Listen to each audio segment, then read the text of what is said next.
Alright, so my last video that I had done, I told y'all that I was going to sell my Camaro, right? Oh, somebody. I haven't found another car that could replace my Camaro.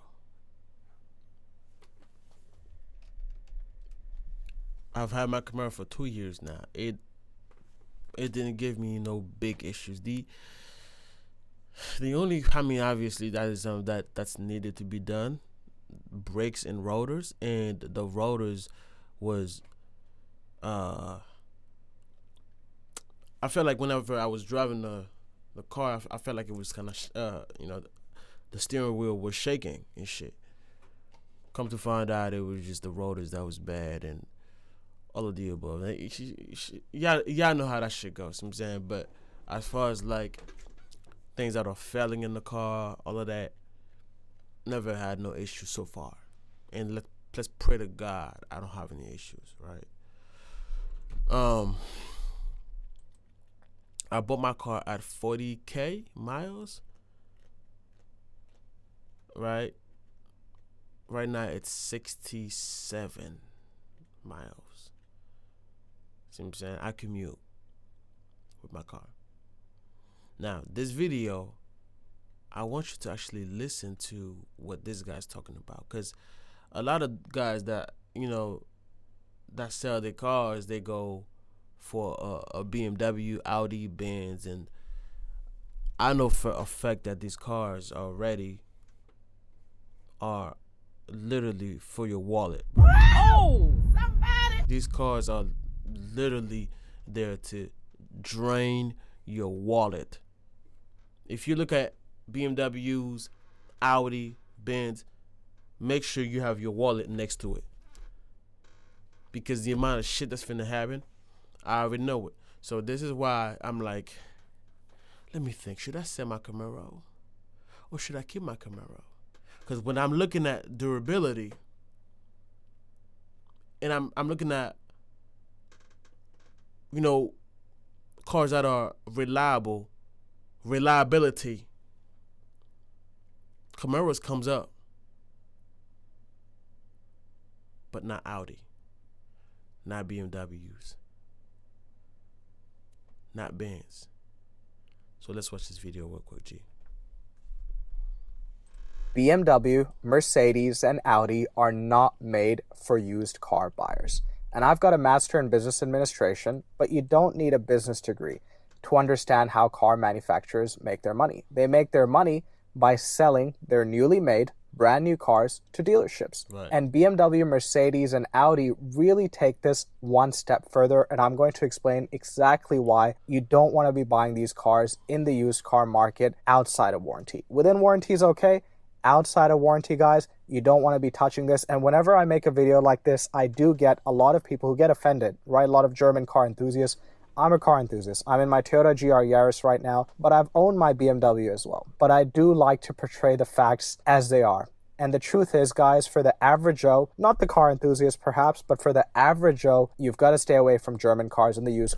Basically what he's saying is, if you don't have money, stay away from these cars. Oh, somebody. The best luxury cars that I think you, as an average Joe, that you should go for is a Lexus. If you want something fast, or a Camaro, but if you want something fast, good on gas, depends on the Lexus. I hate that word. Whatever, let's keep going. Reliability. Get your Lexus. If I ever sell my Camaro, that's what I'm going for, a Lexus. But I had a great deal on my Camaro, so I said, fuck it, I'm not selling it. If I get a car right now, my APR gonna be fucking high as shit. Especially right now. My APR is 8%, bro. You're not going to find low shit like this. Like the 6%,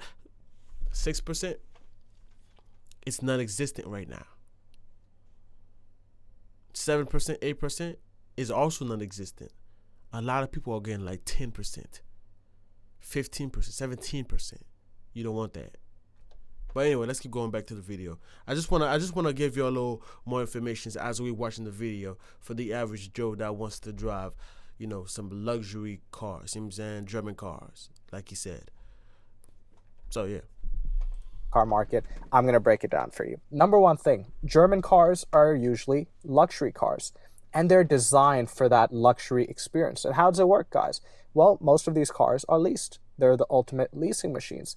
And leases make it easy for these owners to constantly own a car for 3 years or so, trade it in, and then get the next model. And that runs through the ethos of these cars. They're not designed to target buyers who are going to hold them for a long time. That's not where their market is, right? The majority of them are leased, and hence they focus on that leasing period, that 3 to 5 year period. And they make sure that the buyer that purchases that car is very happy during that period with all the new tech, all the performance, all the innovations. The number two thing you need to understand is they cater their entire maintenance and servicing schedule around that new car buyer.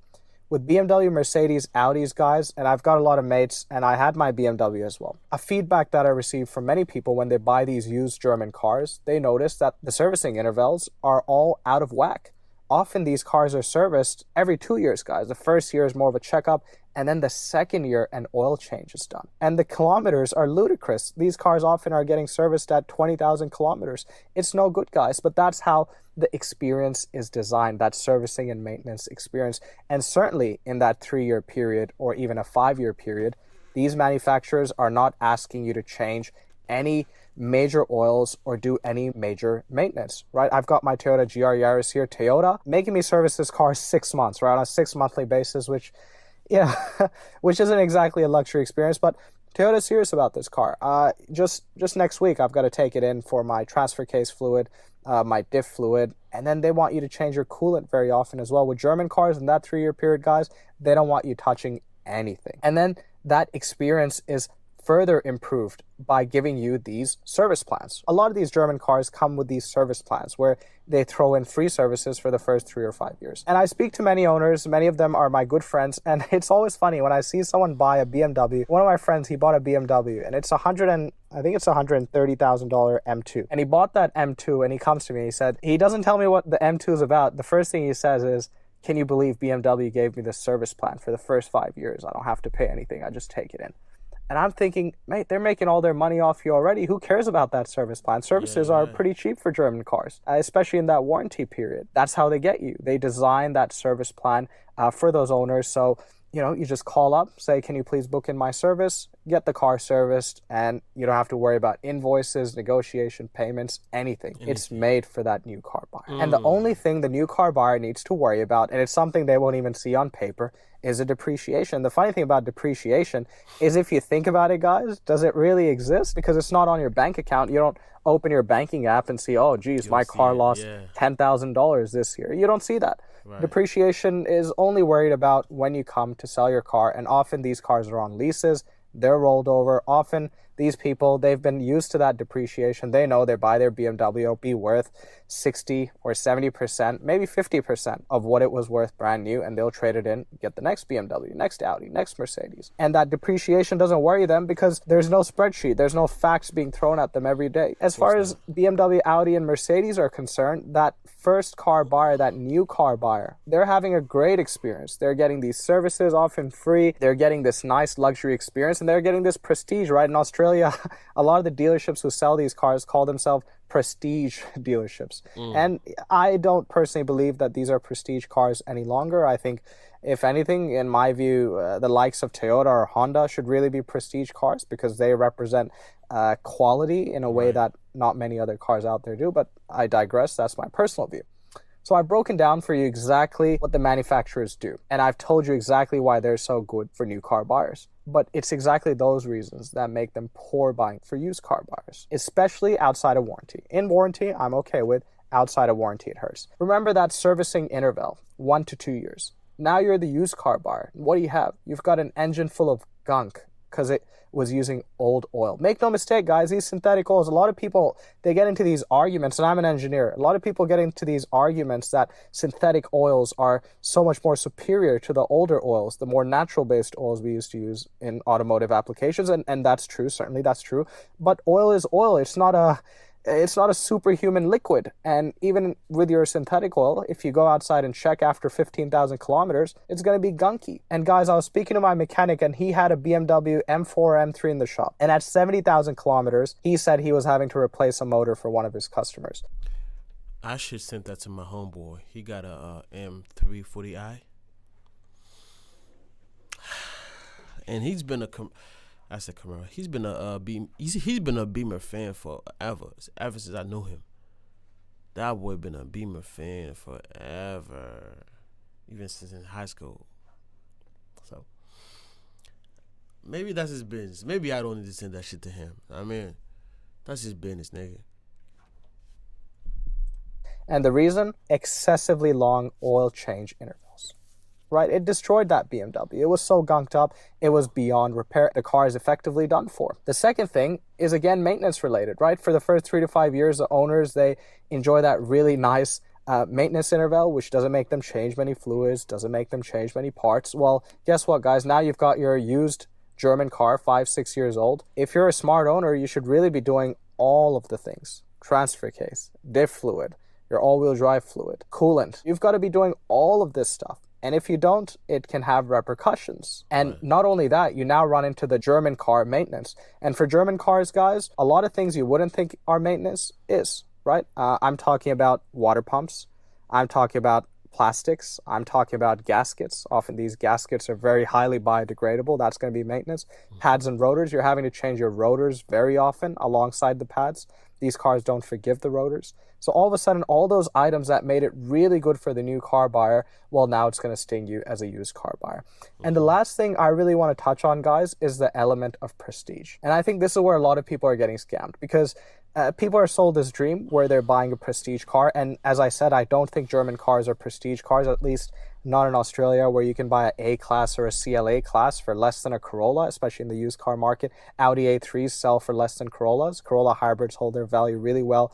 An A3 within warranty certified pre-owned, you're going to pick up cheaper than a Corolla. So I certainly don't think that German cars today are prestige cars, but let's just say they are.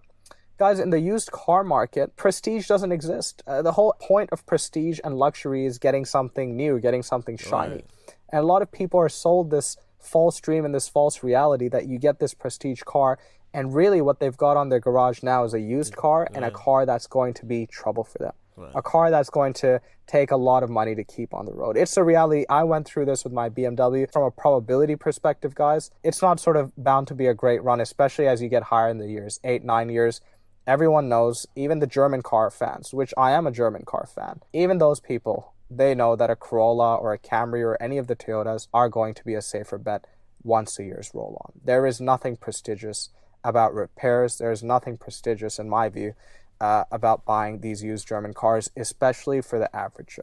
And that's why, guys, they are built for the new car buyer. And the new car buyer must pay a tax, and that tax is excessive depreciation. But if they do pay that tax, they get one of the best machines that money can buy. Certainly, I'm not here to argue that a Toyota drives better than a BMW, Audi, Mercedes, or looks better, or has better features, or has better innovation. No, but if you can't afford it new, guys, you probably can't afford it used. I hope that helps. I'll catch you next time. I see one of the comments that was under his video, and I really wanted to read it for you guys. This comment right there.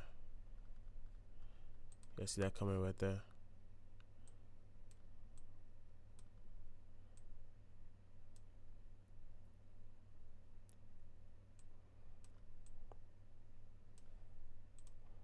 This comment.